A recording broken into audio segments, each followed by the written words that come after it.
It was a cold April morning in 1963 when the USS Thresher slipped beneath the waves off the coast of Massachusetts.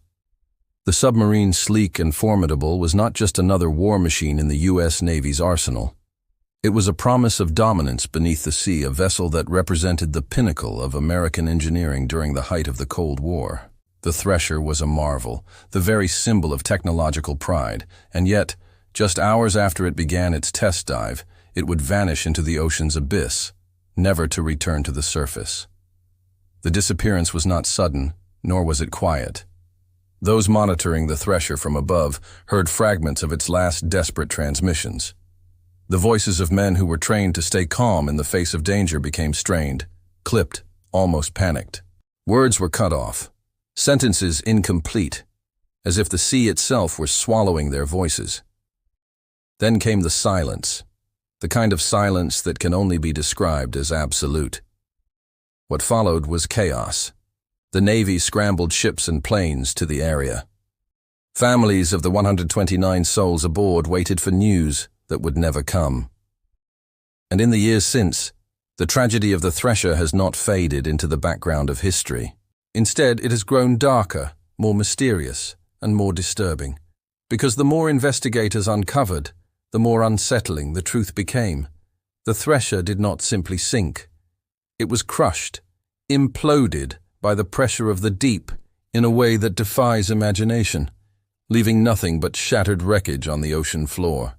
Yet even this explanation fails to satisfy. Why would the most advanced submarine of its time fail so catastrophically on what should have been a routine dive? Why did the Navy spend decades keeping details under lock and key? And what secrets still lie hidden in classified files, protected by silence and shadows? To understand the horror of that day, we must first understand the world into which the Thresher was born. The Cold War underwater. The early 1960s were not a peaceful time. The United States and the Soviet Union were locked in a deadly game of chess, each move calculated, each advance shadowed by the fear of nuclear annihilation. Submarines became a crucial piece of that game, silent predators that could slip beneath the surface, vanish from radar, and lurk unseen for months at a time. A single submarine could change the balance of power, carrying enough nuclear firepower to reduce cities to ashes. In this tense environment, the U.S. Navy wanted an edge. The Thresher-class submarine was designed to deliver exactly that. Faster, quieter, and deeper diving than anything before it, the USS Thresher was a statement to the world. America could dominate the oceans. When the submarine was launched in 1960, Navy officials hailed it as revolutionary. With its streamlined hull, nuclear propulsion, and advanced sonar systems, it was capable of hunting Soviet submarines with unmatched precision. To many, it was invincible, a weapon that would patrol the seas with near godlike authority. To the men who served aboard, it was both a fortress and a home. But like so many marvels of engineering, the Thresher carried within it the seeds of its own destruction. The calm before the storm.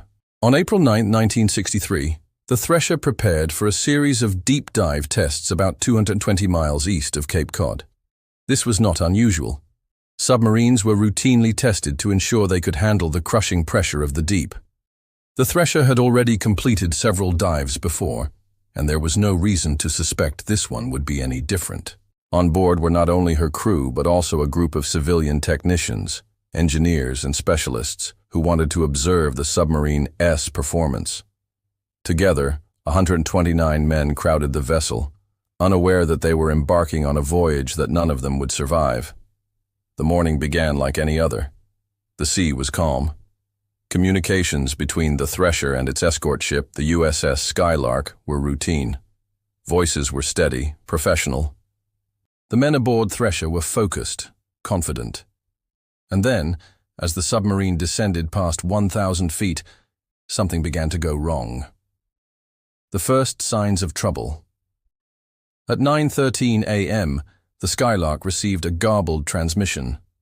The words were difficult to make out, but they hinted at trouble with the submarine's systems. A few minutes later, another message came through. Broken, distorted by static, but urgent. The Thresher was experiencing problems with its main coolant system, a critical failure in a nuclear-powered submarine. The Skylark's crew tried desperately to re-establish clear contact. They heard fragments of words, attempting to blow, minor difficulties, increasing depth. Each message was like a lifeline, a small piece of information that painted a picture more terrifying than the last. At 9:17 a.m., the last transmission was received. It ended abruptly, mid-sentence, as if cut off by a force too powerful to resist. Seconds later, the sonar operators aboard Skylark heard something chilling, the sound of a submarine breaking apart under immense pressure. A series of sharp, metallic cracks, followed by a thunderous roar, echoed through the water. And then, nothing. Silence and shock. In that moment, the USS Thresher ceased to exist. Crushed by the weight of the ocean, it plummeted more than 8,000 feet to the seafloor, where the remains still lie to this day. No one aboard had a chance. The pressure at that depth is over 3,600 pounds per square inch, enough to obliterate steel in a heartbeat, to turn air-filled compartments into instant graves. The Navy immediately launched search and rescue operations, but hope faded quickly. There were no survivors to find, no bodies to recover. The ocean had claimed the Thresher completely. What was left were pieces, shattered metal, twisted pipes, fragments scattered across miles of seabed. For the families of the 129 men, the grief was unbearable. For the Navy, the questions were just beginning. How could this happen to the most advanced submarine in the world? What had truly gone wrong in those final minutes?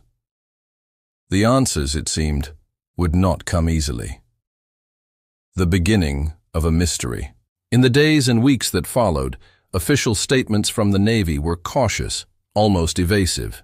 They acknowledged the loss, expressed condolences, and promised investigations. But details were scarce, and many of the documents related to the disaster were quickly stamped, classified. Whispers spread. Some spoke of design flaws, others suggested human error. Still others hinted at something darker, sabotage, secret technology, or even experiments gone wrong. For years, the truth of the Thresher remained buried not just under the sea, but under layers of secrecy. The world was left with an image both haunting and incomplete. A submarine once hailed as unstoppable, destroyed in an instant, its men lost in a watery tomb, its story clouded by shadows. And as decades passed, the mystery only deepened. For when fragments of the truth finally began to emerge, they revealed something even worse than anyone had imagined. When the USS Thresher was first unveiled to the world, it was paraded as the epitome of naval engineering, a vessel that would redefine undersea warfare. Newspapers across America hailed it as the most advanced submarine ever built. To the public, the Thresher was invincible, a fortress of steel capable of stalking Soviet submarines in the darkest reaches of the ocean. But beneath the triumphant speeches and patriotic headlines, there were quiet doubts, concerns whispered among engineers, questions raised in confidential memos, and problems that, at the time, were dismissed as minor inconveniences. Looking back, these inconveniences were warnings that went unheeded. The Thresher's story begins with ambition, but it is shadowed by hubris. A vessel born of pressure. The late 1950s were marked by a frantic race beneath the sea. The Soviets had already shocked the world with Sputnik, and whispers circulated that they were building submarines capable of unprecedented speed and depth. The U.S. Navy could not afford to fall behind. Out of this climate of urgency came the Thresher-class submarine, a design meant to silence doubters and crush Soviet advances. The Thresher was the lead ship of her class, the prototype, the shining star. At over 270 feet long and powered by a nuclear reactor, she was not only a hunter but also a symbol of American technological supremacy. The Navy spared no expense in outfitting her with the latest systems. She boasted a new type of sonar array that could detect enemy subs from astonishing distances. Her torpedo tubes were modified for lightning-fast deployment. Her nuclear propulsion meant she could stay submerged indefinitely, limited only by the endurance of her crew. But the most ambitious feature was her hull. Designed to withstand depths greater than any submarine before, the Thresher was supposed to dive safely to more than 1,300 feet. Officially, she was rated to a test depth, a conservative limit to ensure safety. Unofficially, some engineers whispered that she could go far deeper. It was this confidence, this belief that she was unbreakable, that would prove deadly. Flaws in the armor. No machine is perfect. For all its marvels, the Thresher had vulnerabilities, ones that were known, but underestimated. The first problem lay in her piping. Many of the submarine systems depended on a network of silver braze joints, a technique used to connect pipes under high pressure. In theory, the joints were strong. In practice, some had a disturbing tendency to fail. During tests on land, pipes had burst. Engineers flagged it as a concern. But in the rush to launch the Navy's crown jewel, the flaws were tolerated. The second problem was her emergency systems. In the event of flooding, a submarine must be able to blow its ballast tanks, flood them with air so the vessel can rise quickly to the surface.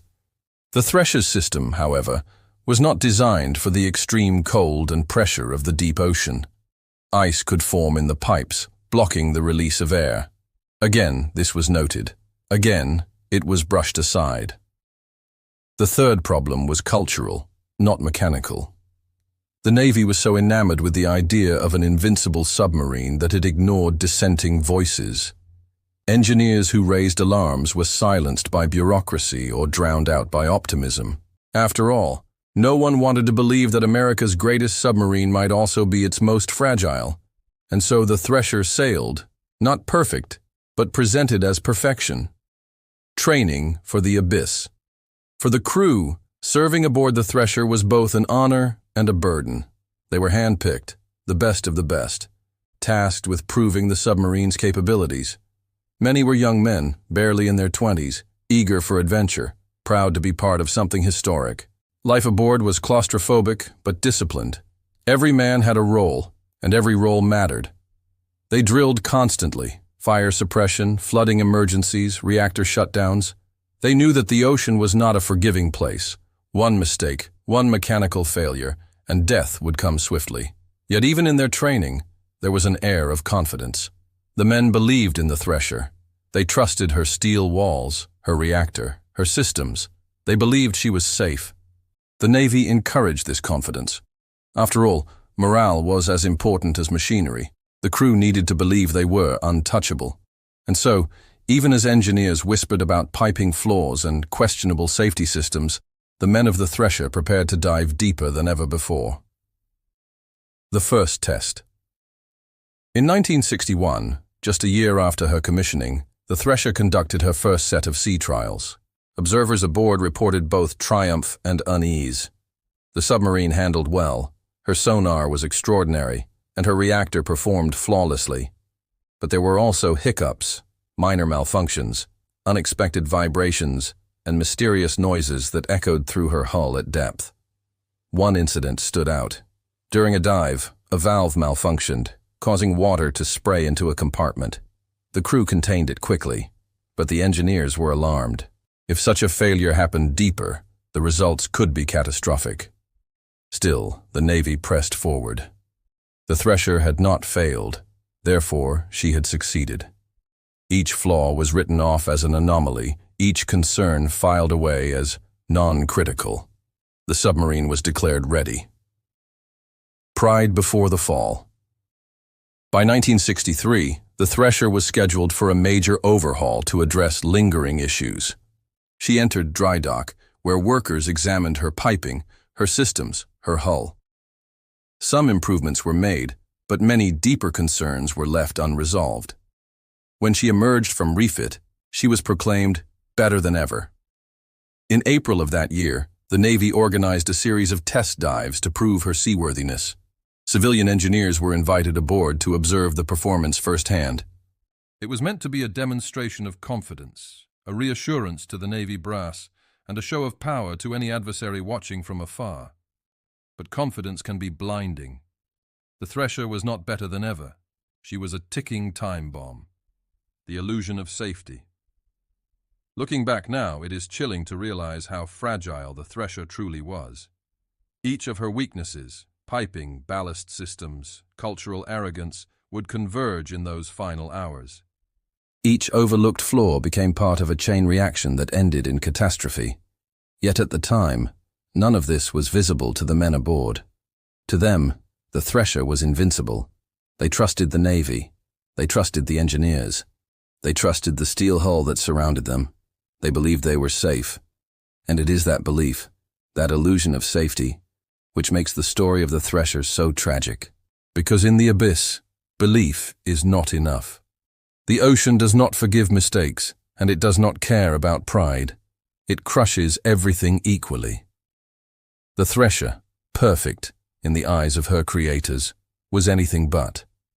And as she prepared for her final dive, the truth of her imperfections was waiting, silent and merciless, in the depths below. April 9th, 1963. The morning began like any other at the Portsmouth Naval Shipyard in Kittery, Maine. Yet for the men of the USS Thresher, it was no ordinary day. They were about to push the limits of human engineering, descending deeper than most submariners would ever go. It was a test dive, routine according to the Navy. But for the men aboard, it carried an unspoken weight. The submarine was joined by a surface escort, the USS Skylark, a submarine rescue ship assigned to monitor the exercise. The plan was simple on paper. The Thresher would submerge, test her systems, dive to increasingly greater depths, and then resurface to report her success. The Skylark would maintain contact via an underwater telephone, listening for coded signals that would confirm everything was going as planned. But plans, especially those made against the will of the ocean, rarely unfold as expected. The atmosphere on board. At 7:47 a.m., the Thresher slipped beneath the waves. For many of the crew, it was a proud moment.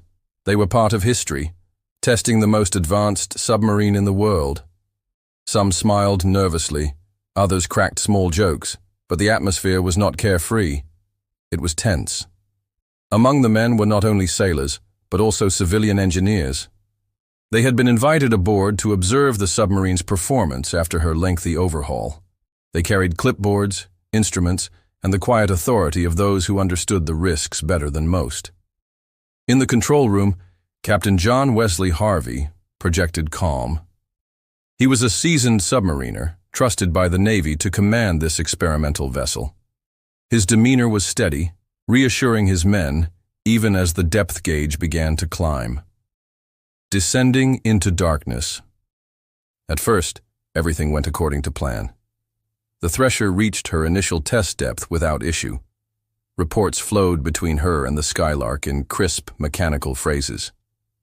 Proceeding with dive. All systems normal. Commencing deeper descent.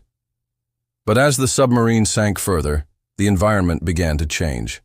The water grew colder, the pressure mounted, and the hull creaked with a sound that unnerved even the most experienced sailors.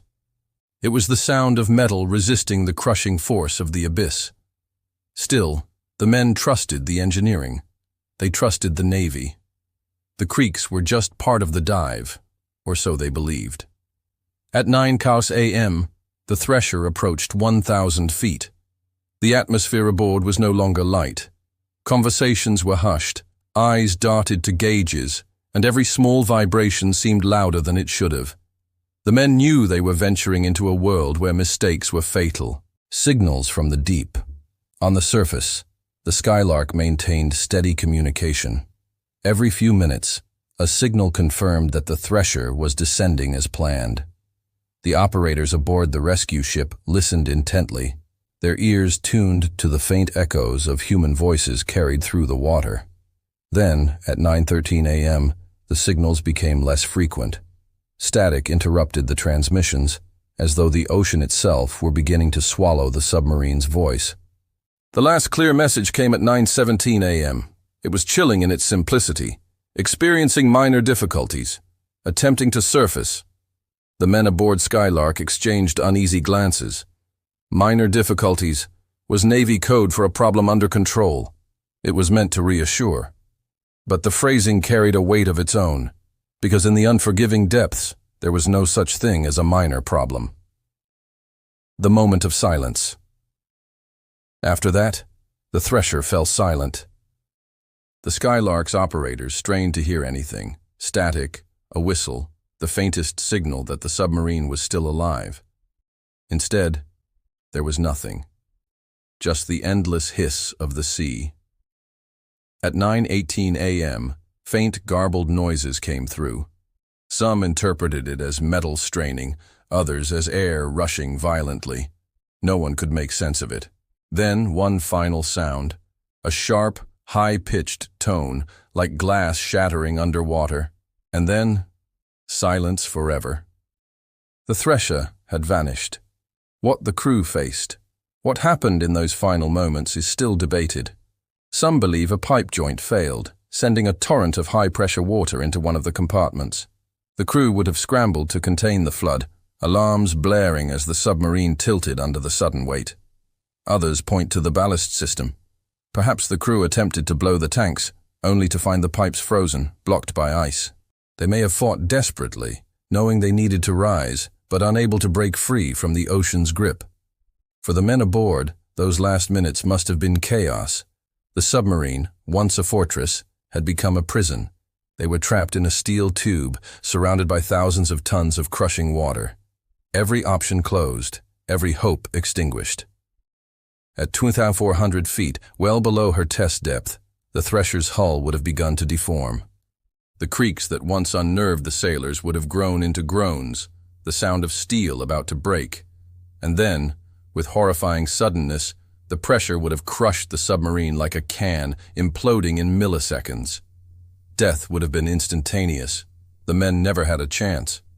The ocean gives nothing back. On the surface, the Skylark waited, scanning the horizon for a periscope that never broke the waves. Hours passed. Still nothing. Finally, the grim truth settled in. The Thresher was gone. The Navy launched an immediate search, but the sea was silent. No survivors, no wreckage, nothing but the certainty that 129 men had vanished beneath the waves. It was the worst submarine disaster in U.S. history. Yet even as families wept and the Navy mourned, one question loomed larger than grief. Why? Why had the most advanced submarine in the world, America's pride, failed so catastrophically? Whispers of doubt. In the days that followed, official statements spoke of tragedy, of bravery, of sacrifice. But in hushed tones, doubts began to grow. Engineers remembered their warnings about the piping. Sailors whispered about ballast systems that froze. Some even suggested that classified weapons tests had gone awry. The Navy launched an investigation, but information was tightly controlled. Families were given only fragments of the truth, and as the weeks turned into months, the Thresher became more than a tragedy. It became a mystery. The beginning of the cover-up? Officially, the Thresher was declared lost due to mechanical failure, but behind closed doors, the investigation uncovered damning evidence. Flaws that had been ignored, warnings that had been silenced, corners that had been cut. It was easier to speak of heroism than negligence.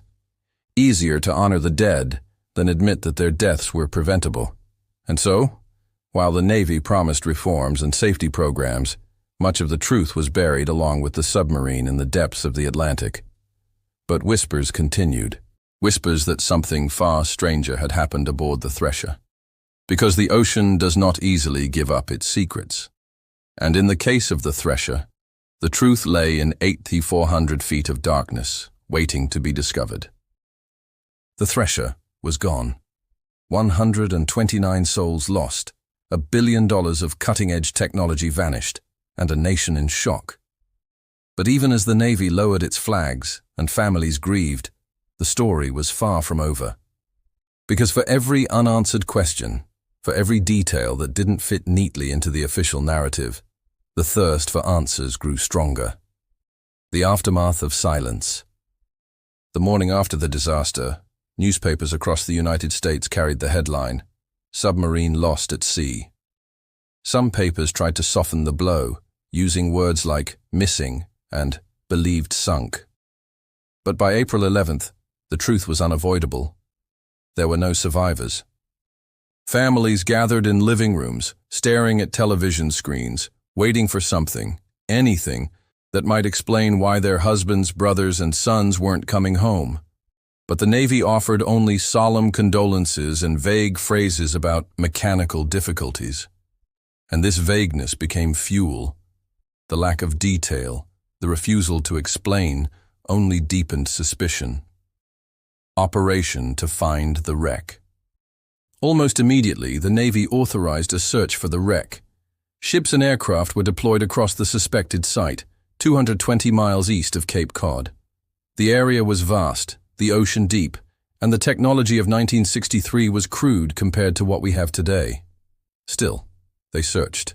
Sonar buoys were dropped, signals pinged into the abyss, listening for echoes that might reveal twisted steel on the seafloor. Weeks passed with nothing but false hopes. A contact here, a rumor there, each one fading into nothing. Then came the whispers. Did the Navy really want to find the wreck?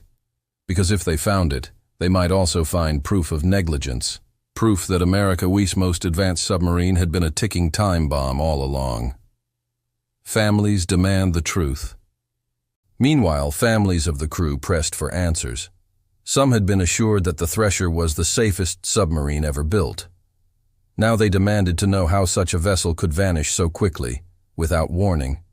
One widow recalled asking a Navy official point blank, "Was this an accident, or a failure you knew could happen?" The official offered only silence. Technical theories begin to emerge. By mid-1963, theories began to surface. The most common explanation centered on a failed pipe joint.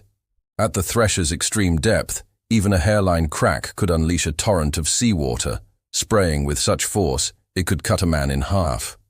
If that happened, the crew might have fought to contain the flood, but with the submarine sinking fast, they would have had only minutes, maybe seconds, to react.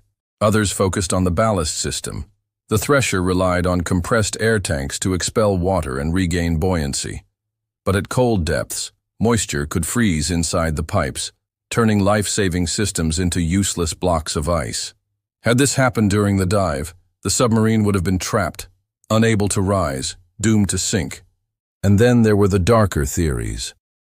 That classified equipment failed, that experimental weapons detonated, that the Navy was hiding something too explosive for the public to know.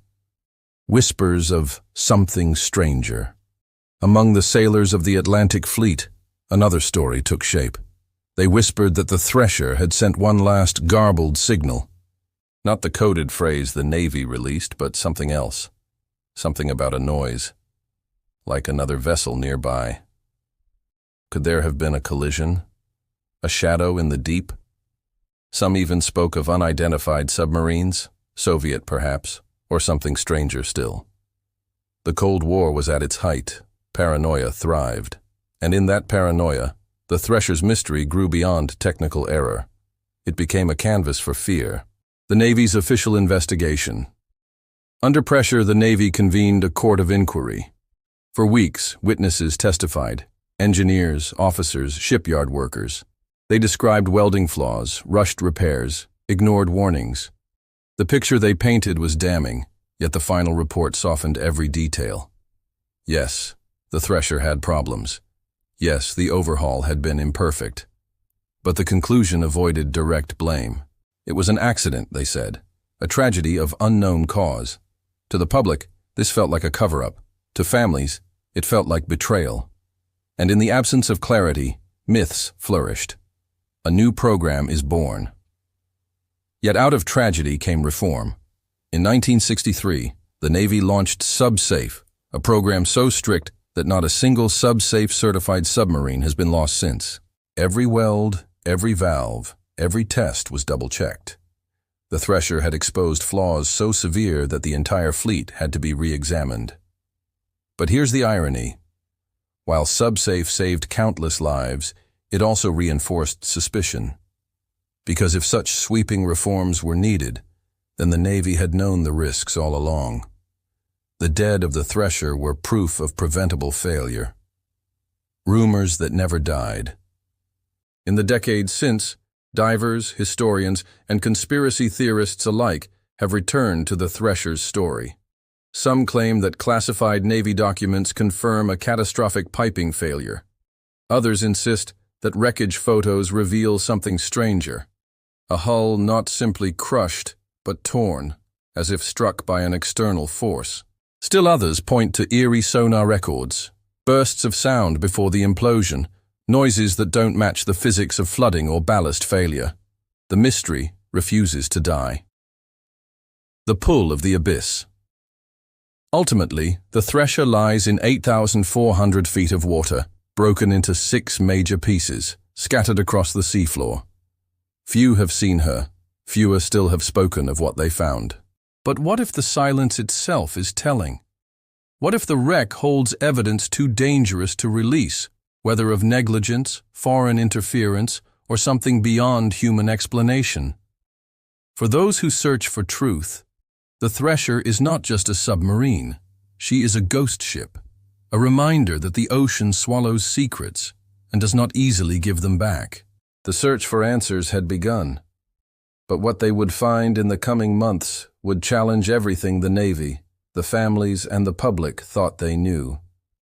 And some would say the Thresher's loss was not just an accident of engineering, but a curse carried forward, a warning that the deep holds mysteries we are not meant to solve. For months, the Atlantic was silent. The Navy searched, families mourned, and rumors filled the void. But then, in late summer of 1963, the silence broke.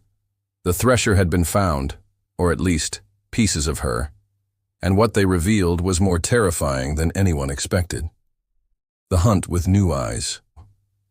In the wake of the disaster, the Navy turned to its newest weapon in ocean exploration, deep-diving submersibles and advanced sonar mapping. Among the tools was the bathyscaphe Trieste II, a successor to the craft that had once touched the deepest point of the Mariana Trench. It was a bold plan. If any vessel could withstand the crushing depths of 8,400 feet, it was Trieste II. But the mission wasn't just about science.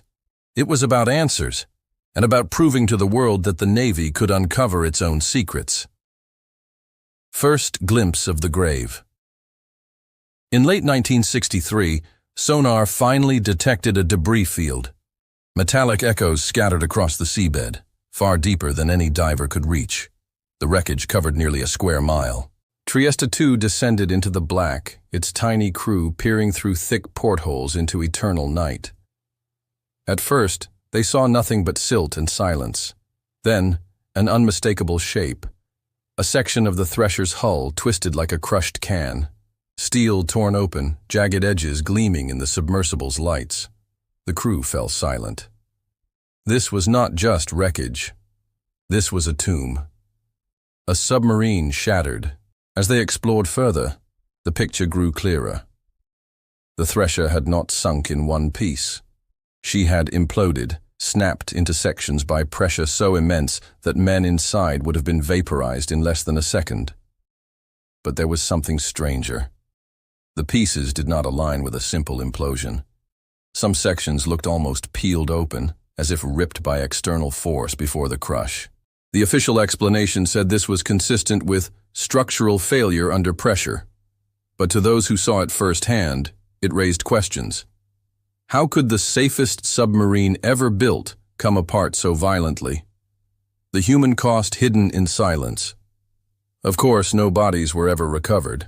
At that depth, the pressure leaves nothing intact, and yet there were traces. Personal effects scattered in the debris. A coffee cup here, a shattered instrument panel there. Silent relics of lives cut short. One diver later admitted that what haunted him most wasn't the wreckage, but the eerie stillness. It felt like the crew was still there, he said, watching. The official photos that never saw light. The Navy took thousands of photographs of the wreck. Most remain classified to this day. The few released show little more than twisted pipes and broken steel. But insiders whispered about images the public would never see. A control room crushed flat, wires ripped out like veins, markings on the hull that didn't match implosion but looked like scoring. Impact, perhaps, or something worse. Why hide these images? The Navy insisted it was to protect national security, but many believed it was to protect reputations. Theories rekindled. Once the wreck was confirmed, theories multiplied. The flooding theory: a burst pipe sprays seawater, shorting circuits, killing power. The submarine sinks, unable to stop the descent. The frozen ballast theory: ice blocks the air release system, trapping the vessel in a death spiral. The sabotage theory: a flaw intentionally overlooked or worse, an outside force interfering with the dive. The collision theory: evidence of impact with another submarine, perhaps Soviet. Each theory explained something, none explained everything. Families confront the Navy again. When the Navy announced the discovery, families hoped for closure. Instead, they got fragments of technical jargon.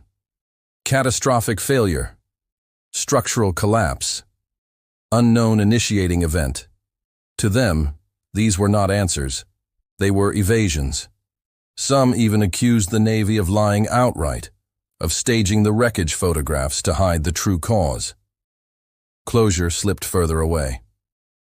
What the wreck proved. And yet, one truth was undeniable. The Thresher had been a flawed ship. The wreck confirmed substandard welds, faulty joints, and a ballast system vulnerable to freezing. The Navy's reforms under SubSafe suddenly made sense. The wreck wasn't just a tomb, it was evidence. Evidence that lives had been risked for speed, for secrecy, for pride. An ongoing curse. But perhaps the most haunting revelation was this: the Thresher wasn't alone. In the years that followed, several other submarines, American, Soviet, and even French, vanished under mysterious circumstances. The ocean, it seemed, had claimed a pattern of lives. Some began to whisper of a curse, that the Thresher's wreck marked not just an accident, but a warning from the deep, a reminder that technology cannot conquer nature without consequence. The abyss holds its secrets. Even today, only a handful of people have seen the wreck with their own eyes. The Navy has released just enough information to suggest closure, but not enough to satisfy doubt. And perhaps that is the greatest mystery of all, because the Thresher's wreck lies in the dark, guarded by the weight of the ocean, holding secrets no one is willing or allowed to reveal. What really happened on April 10th, 1963? Was it flawed engineering, Cold War espionage, or something stranger still? The wreck has answers, but the abyss isn't ready to give them up. The wreck had been found. But instead of closure, it unleashed a storm of new questions. Questions that even now, 6 decades later, remain unanswered. And some say the Thresher's story was just beginning. When the wreck of the USS Thresher was confirmed, the U.S. Navy moved quickly to secure the narrative. Technical malfunction, they said. No sign of enemy involvement. But behind closed doors, the whispers told another story, one entangled with espionage, Cold War paranoia, and the possibility that what happened to Thresher was not an accident at all. The year was 1963. The world was still trembling from the Cuban Missile Crisis. The United States and the Soviet Union had stood on the brink of nuclear war just months earlier. Every move was shadowed by suspicion. Every loss was analyzed for signs of sabotage. And in this climate, the destruction of America's most advanced submarine was more than a tragedy. It was a potential act of war. Soviet shadows at sea. Declassified reports show that in the early 1960s, Soviet submarines prowled the Atlantic more aggressively than ever before. Intelligence agencies tracked mysterious blips near U.S. naval exercises. Some claimed that on the very day of Thresher's final dive, a Soviet submarine had been detected not far from the test zone. The Navy denied it, but documents later hinted at a possible foreign contact logged in sonar data. Could Thresher have collided with a Soviet vessel? Or worse, been sabotaged by one? the unspoken collision theory. The wreck itself fueled these suspicions. Some pieces of hull bore strange scoring marks, inconsistent with implosion alone. Engineers said they looked like impact. The Navy said they were secondary damage. But several officers who saw classified photographs believed differently. One, speaking decades later under anonymity, said, "We weren't just looking at implosion. We were looking at a strike. Something hit that boat before it broke apart." If true, it meant Thresher hadn't simply failed. She had been attacked, or at least fatally bumped, by a Soviet shadow. Operation Ivy Bells, a strange coincidence. Around the same period, the U.S. Navy was conducting highly classified operations against Soviet communications, tapping undersea cables in the Arctic. These missions were risky, and they placed American submarines dangerously close to Soviet patrol zones. What if the Soviets were retaliating? Some theorists believe the loss of Thresher was a message. Stay out of our waters, or pay the price. The espionage angle inside America, another fear brewed: sabotage from within.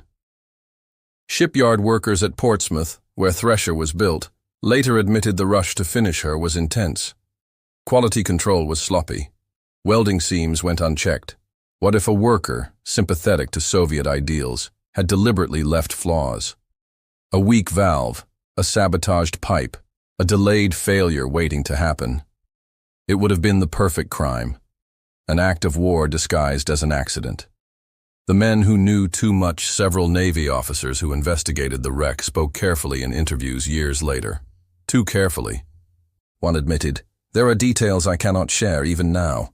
Another, asked if sabotage was ever considered, paused before saying, "All possibilities were on the table. Not all were pursued." Why avoid the question, unless the truth was more explosive than the official line? Families begin to suspect. For the families of the 129 lost aboard Thresher, the evasions deepened their grief. If the Soviets had been involved, then their loved ones were not just victims of mechanical failure. They were casualties of a hidden battle. Some widows asked directly if the submarine had been attacked. The Navy never gave a straight answer. The phrase they used again and again was "no conclusive evidence," which, of course, left the door wide open. A pattern of disappearances. And then came the strangest detail of all. In the same decade, Soviet submarines also began vanishing under mysterious circumstances. Some imploded, others simply disappeared without a trace. It was as if both sides were locked in a secret war beneath the waves, a war fought with silence, accidents, and denials. Was Thresher a casualty of this hidden conflict? The official silence. To this day, the U.S. Navy has never acknowledged the possibility of Soviet involvement. The wreck remains under heavy guard, its precise coordinates classified. When asked why, officials cite respect for the families and national security.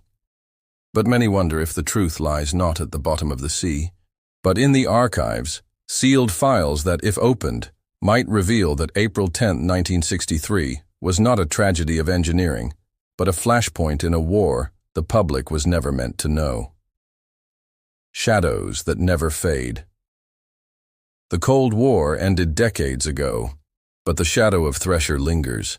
Every time a submarine is lost, Russian, American, or otherwise, the same questions resurface. Was it the ocean's cruelty? Or was it the hand of an enemy in the dark? For those who believe the Thresher's loss was more than accident, the answer is clear. The submarine was not just lost, it was silenced. The wreck revealed destruction. The whispers revealed a darker possibility. And in the silence of the Cold War, truth was just another casualty. When the USS Thresher sank, the U.S. Navy promised answers. They convened panels, launched investigations, and spoke of transparency. Yet what followed was anything but clear. The deeper one looks into the records, the more one finds gaps, contradictions, and silence. It wasn't just an inquiry, it was a performance. And like all performances, much of the truth was kept behind the curtain. The Court of Inquiry. Immediately after the disaster, the Navy assembled a court of inquiry, a formal body designed to establish what had gone wrong. The hearings ran for months. Admirals testified. Engineers presented evidence. Diagrams were shown of valves, pipes, and failed welds. The official story began to take shape. A broken seawater pipe, flooding, electrical failure, and a fatal dive into crushing depths. But those who attended the hearings noticed something odd. Certain witnesses were cut short. Certain diagrams disappeared after the first day. And above all, there was one topic no one dared discuss in open session: the possibility of foreign involvement. Closed-door testimonies. Behind closed doors, however, the questions were asked. Could the Thresher have been struck? Could a Soviet submarine have shadowed her? Could sabotage have been involved? Witnesses were sworn to secrecy. Some spoke freely, others carefully. What they said was locked away in classified transcripts, documents the public would never see. Even decades later, when fragments of these records were declassified, entire sections were missing. Black bars replaced paragraphs. Entire testimonies were redacted. The question lingered: what was so dangerous that it could not be revealed, even years after the Cold War had ended? The missing tape. Among the most troubling mysteries was the loss of a critical audio recording. The USS Skylark, the rescue ship monitoring Thresher's dive, had captured sonar sounds of the submarine's final moments. At first, investigators listened to the chilling recording: metallic groans, sudden bangs, and then silence. But later, when researchers returned to study the tape, it was gone. The Navy claimed it had been misfiled or lost. Yet for many, the explanation was unbelievable. That recording could have provided answers. Instead, it vanished into the same black hole that swallowed so much of the Thresher's truth. Conflicting reports. The debrief reports also contradicted each other. One stated the flooding was immediate, another suggested it was gradual. One claimed the crew had time to attempt an emergency blow, another insisted the submarine was destroyed too quickly. The inconsistencies weren't minor, they were fundamental, and they left families wondering if the reports had been edited not to explain, but to confuse. A whisper among families. As years passed, some family members received unofficial hints from sympathetic officers. One widow recalled being told, quietly, "There was more to it than we can say." Another family claimed they were warned not to ask about Soviet submarines. The secrecy only deepened their suspicion. If it truly had been nothing more than mechanical failure, why all the shadows? Why all the missing files? The theory of experimental silence. Another explanation emerged: that Thresher was testing classified technology when she went down. Perhaps an experimental sonar system, or a nuclear quieting device, or even a prototype weapon. If so, admitting the truth in public hearings would have exposed secrets to the Soviets. Better, then, to hide behind a technical malfunction. This theory gained traction when investigators discovered that parts of Thresher's design were never fully disclosed, even to Congress.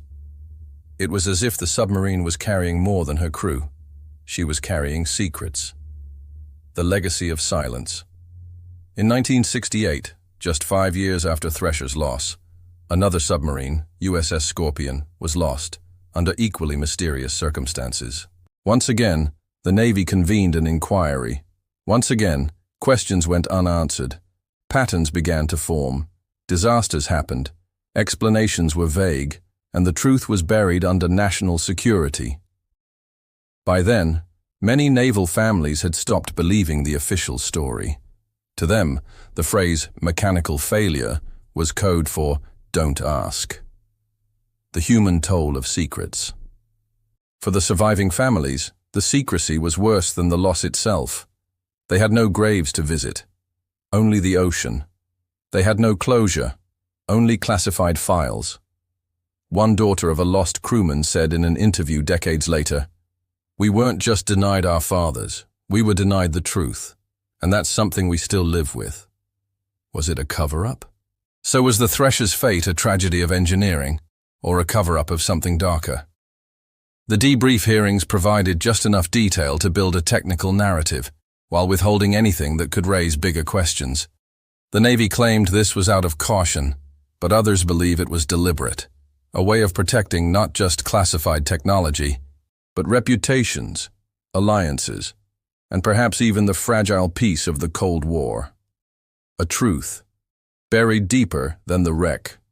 The wreck of Thresher lies 8,400 feet below the surface, but perhaps the greater wreck lies in the archives, buried truths, silenced testimonies, vanished tapes. If those records were ever released in full, would they reveal a simple accident? Or a secret the world was never meant to know?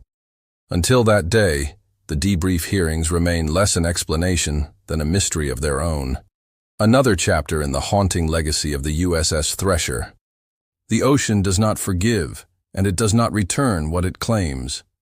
When the USS Thresher slipped beneath the waves in April 1963, it carried 129 souls to a depth beyond rescue, beyond retrieval, and perhaps beyond comprehension. Yet the Navy did not abandon her. They wanted to know what remained. And so began a series of dives, some with manned submersibles, others with remotely operated vehicles, into the abyss where Thresher rests. What they found only deepened the mystery. First descents into darkness. The wreck lies more than 8,400 feet below the surface, so deep that few vessels in the world could reach it in the 1960s. The Navy turned to bathyscaphs, those strange, futuristic submersibles designed to explore crushing depths. Among them was the Trieste II, a descendant of the vessel that had once descended into the Mariana Trench. In the dim glow of its searchlights, the seabed came into view. The Thresher was not whole. It had shattered into countless pieces scattered across the ocean floor.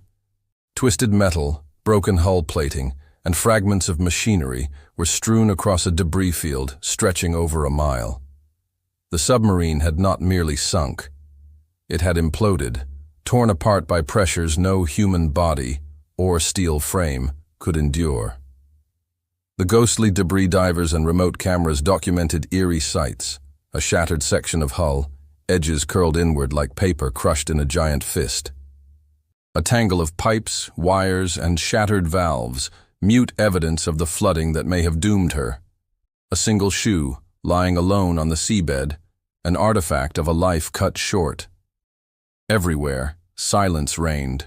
No bodies remained. The immense pressure had left nothing but fragments. The sea had erased human presence, leaving only mechanical ghosts. Yet the families of the crew insisted on calling it what it was, a gravesite. The Navy agreed. No recovery would ever be attempted. The wreck of Thresher would remain untouched, a permanent tomb sealed by the ocean itself. The uneasy feeling of the deep. But those who descended reported something more than wreckage. They spoke, in hushed tones, of an atmosphere around the site. The pressure, the silence, the sense of being intruders in a place not meant for the living. One diver described it as a cathedral of death. Another swore that as the lights of his submersible swept across the twisted steel, he felt as though eyes were watching him. Rational minds blamed the isolation, the stress, the eerie play of light and shadow. But the feeling lingered all the same. The Thresher's crew might be gone, but their presence was not. Classified images, photographs of the wreck were taken in detail, but only a handful were ever released to the public. Families saw grainy images of twisted metal and little more. The higher resolution pictures, the ones that might show everything, remained locked in archives. Why? Some say it was out of respect for the dead.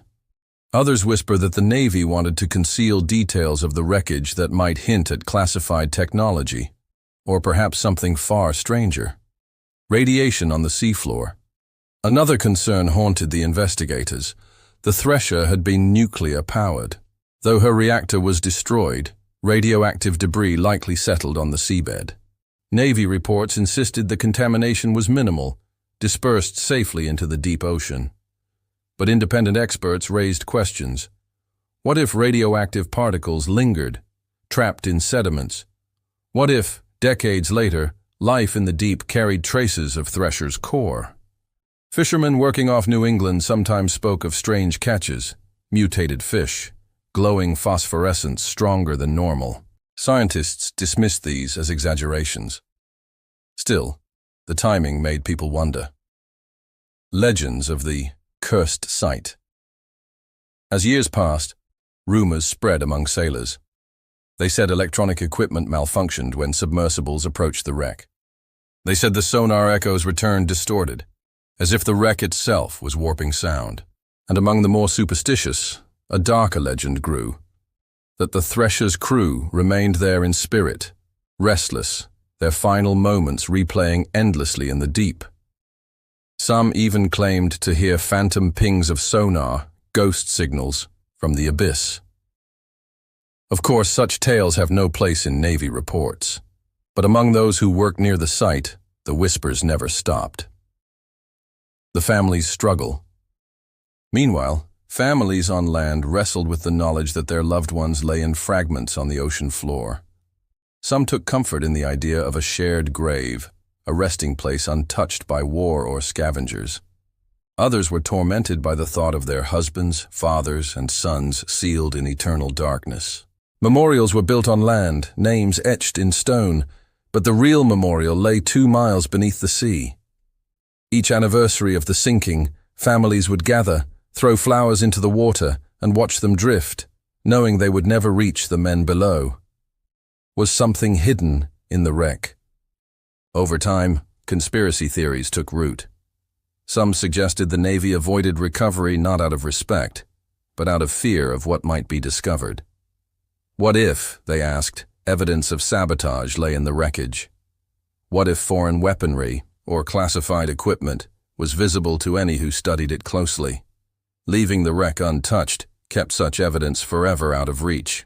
And yet, in official statements, the Navy repeated the same refrain. The site was a grave, sacred, untouchable. For families, this was both comfort and torment. Eternal watchers of the deep today, the wreck of the USS Thresher remains on the seabed, guarded by nothing more than water, pressure, and time. Yet those who have seen it cannot shake the memory. The broken hull, the scattered debris, the silence.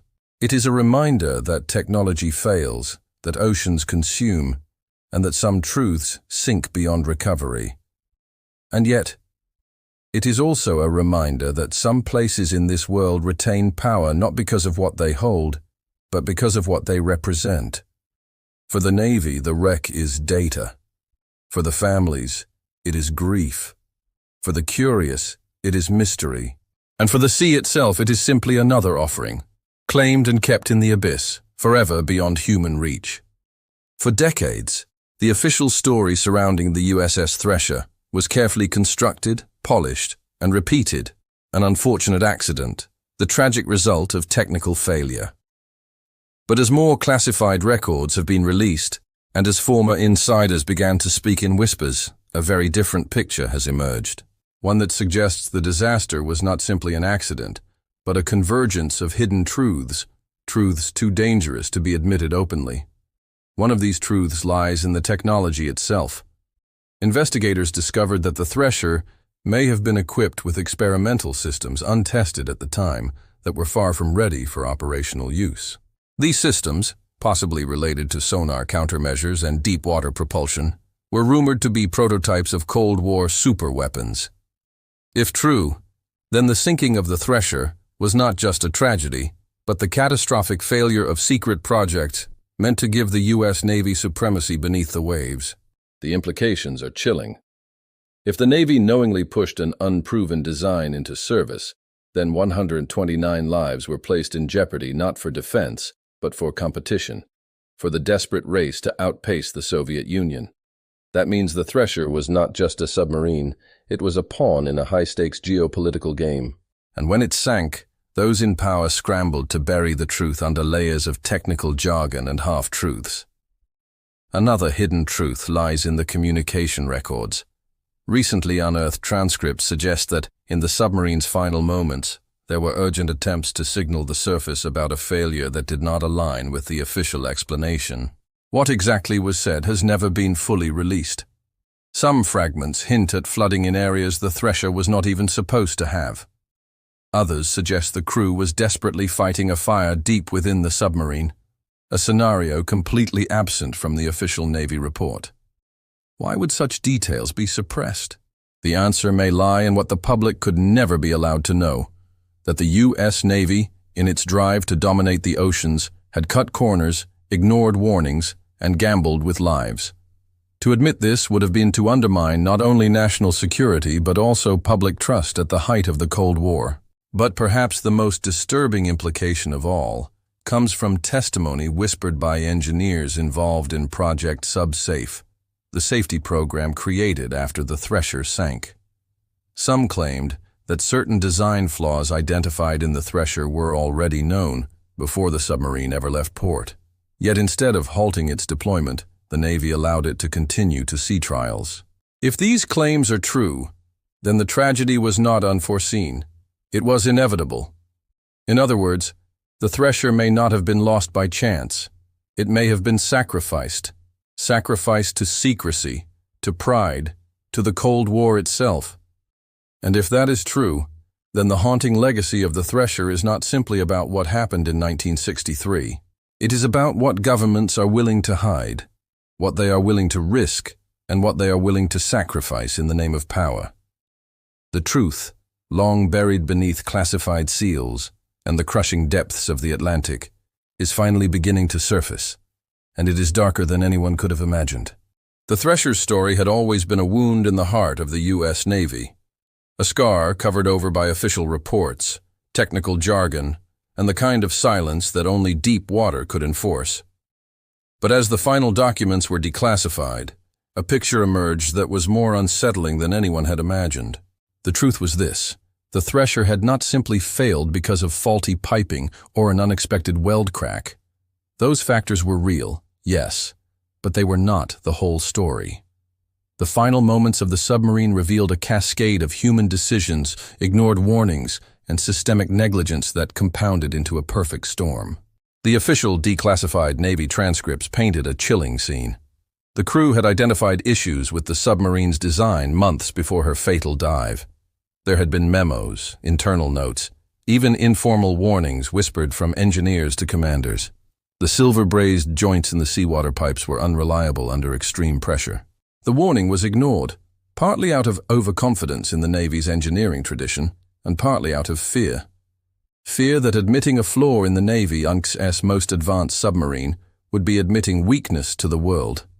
Fear that acknowledging risk would stall the Cold War race beneath the seas. And so, silence won out. Silence and pride. In the final minutes of Thresher's descent, when seawater began spraying through the cracked piping into her engine room, the crew tried to fight back. They followed procedure, scrubbing reactors, engaging backup systems, and calling out compressed commands. But every response was too slow, too heavy, like trying to plug holes in a dam bursting under the weight of an ocean.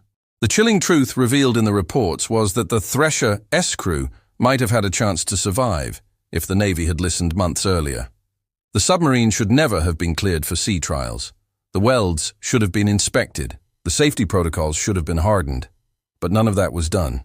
And so, 129 souls became a sacrifice to silence. What shook the public most when the documents were finally released was not just the technical failure, but the culture of concealment that followed. Families of the Thresher's crew had spent decades receiving carefully worded condolences, reassurances that all was done to save them. But the truth showed otherwise. For years, the Navy had chosen reputation over reality. Even more disturbing, some of the scientists analyzing the wreckage whispered about strange readings from the sonar scans. The hull was shattered, yes, but there were anomalies in the metal ash composition, as if pressure alone couldn't explain all of it. There were faint traces of unusual stress patterns, twisting at odd angles, which didn't match the expected collapse model. While the Navy dismissed these as instrument errors, a few researchers believed otherwise. They suggested that something deeper, perhaps even outside of human error, had touched the Thresher in those last fatal seconds. The official conclusion ended the mystery on paper, but in truth, it opened more questions. Were the stress anomalies real? Had the Thresher encountered some unknown force in the abyss, an underwater current, a tectonic tremor, or something stranger still? Whatever the case, the legacy of the Thresher changed the Navy forever. Out of the wreckage came SubSafe, the most stringent submarine safety program ever devised. Every weld, every pipe, every emergency drill was rethought. No submarine would ever again go to sea without meeting standards forged in the memory of the Thresher S crew. And yet, the ocean keeps its secrets. Today, the wreck of the Thresher lies broken on the seafloor, scattered in fragments across a cold graveyard no diver can reach. Remote cameras, sent decades later, captured haunting images of twisted steel lying in silence. But no matter how advanced the cameras, no lens could capture the echo of the screams, the pounding of fists against steel, or the desperate prayers whispered in those final seconds. To this day, submariners say her name with reverence. Some say that when a new submarine dives for the first time, you can almost hear the faint creak of the Thresher in the depths below, a reminder to never forget the price of silence. The Thresher's legacy is not just one of failure, but of warning, a reminder that even the strongest machines, the most advanced technology, and the bravest men cannot survive when truth is buried beneath pride. And perhaps in the quiet hours of the night, as the waves roll endlessly across the Atlantic, something still stirs around her grave. Whether it is the restless spirits of her crew or something else the ocean has never revealed, one thing is certain. The Thresher did not go gently into the deep. She was taken, and the mystery of what truly happened beneath those black waters may never be fully solved.